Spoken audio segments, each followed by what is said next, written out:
الذي أمرنا بالإسلام وحثنا على الصلاة وبين لنا سبل الفلاح وأشهد أن لا إله إلا الله وحده لا شريك له وأشهد أن سيدنا محمدا عبده ورسوله اللهم صل وسلم وبارك على سيدنا محمد وعلى آله وصحبه ومن تبعهم بإحسان إلى يوم الدين أما بعد فأوصيكم عباد الله ونفسي بتقوى الله عز وجل قال تعالى واتقوا الله وأصلحوا ذات بينكم وأطيعوا الله ورسوله إن كنتم مؤمنين. Dan jemaah yang berbahagia, alhamdulillah wa syukur ala ni'amillah. Limpahan karunia Allah telah dan selalu pada kita sekalian, itu patut kita syukuri dengan berbagai ibadah, melakukan ibadah kewajiban kita dengan penuh keikhlasan. Sedang jemaah yang berbahagia, kalimat yang mulia juga perlu disampaikan. Marilah kita untuk selalu meningkatkan ketakwaan kita pada Allah Subhanahu wa taala. Sebab takwa adalah salah satu keberhasilan dalam perjuangan dakwah. Perjuangan dakwah yang dilakukan oleh para nabi dan rasul, sahabat dan para ulama. Selain itu juga keberhasilan dakwah juga karena ditopang oleh faktor keikhlasan yang terpatri pada setiap gerakan perjuangan mereka. Jadi faktor ikhlas menjadi penting dalam setiap perjuangan kita. Hidup adalah perjuangan, maka tentu saja keikhlasan harus dan diusahakan meliputi seluruh kehidupan kita. Sedang jemaah yang berbahagia, sesungguhnya ikhlas adalah hakikat agama dan menjadi kunci dakwah para rasul. Dengan penghambaan kepada Allah Subhanahu wa taala yang sebaik-baiknya, bahwa ikhlas tempatnya ada dalam hati yang terdalam. Ibnu Qayyim menjelaskan bahwa ada satu keagungan dalam hati dan dalam setiap hati manusia.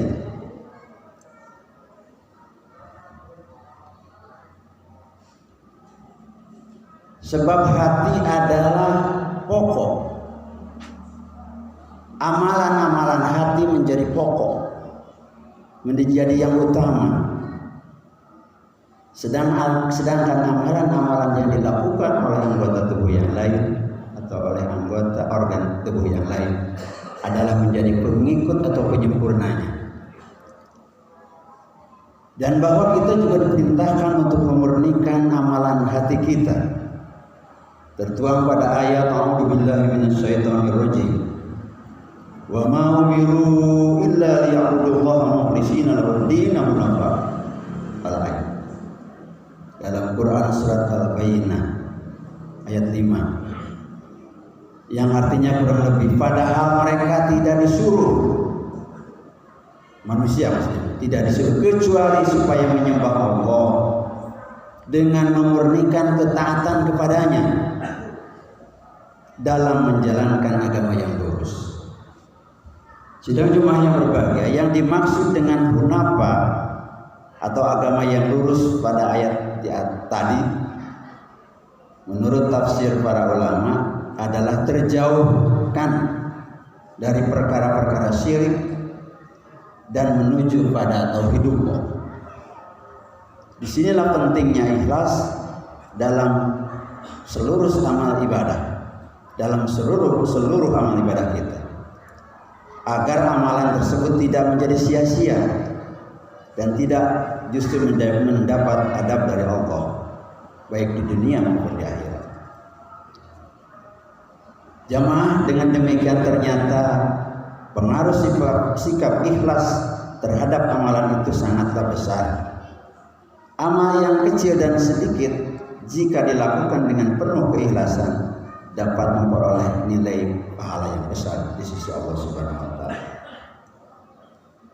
Syekhul Islam Ibnu Taimiyah dalam perkara ini pernah mengatakan bahwa suatu jenis amalan yang dikerjakan oleh manusia dengan menyempurnakan keikhlasannya dan ketundukannya pada Allah Subhanahu wa taala, terkadang Allah akan mengampuni dosa-dosa besar dengan sebab amalan itu. Sebagaimana hadis al-bitaqah, yakni seseorang yang memiliki kepastian tentang pahala dari kalimat thayyibah la ilaha illallah, lalu diampuni dosa-dosanya sebanyak 99 lembar catatan amalan keburukan. Jamaah rahimahullah, lalu bagaimana kita dapat mendeteksi terutama amalan kita sendiri? Jangan jauh-jauh mendeteksi amalan orang lain, amalan kita aja masing-masing. Apakah itu masuk kategori ikhlas atau tidak? Maka tentu saja kita harus mengetahui batasan tentang ikhlas. Ada beberapa ulama yang memberi batasan tentang ikhlas sekaligus menjadi definisinya.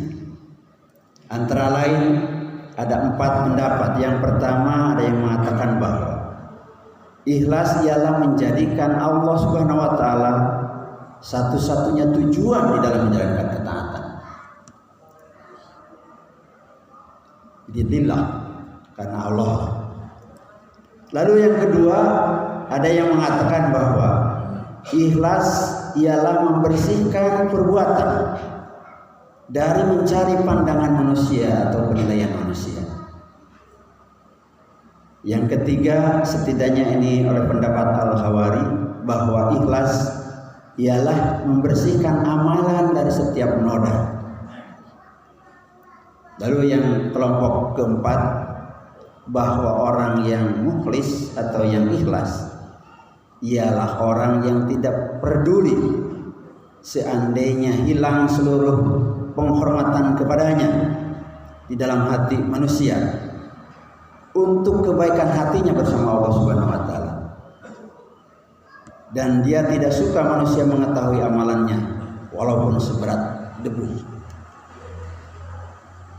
Subhanallah.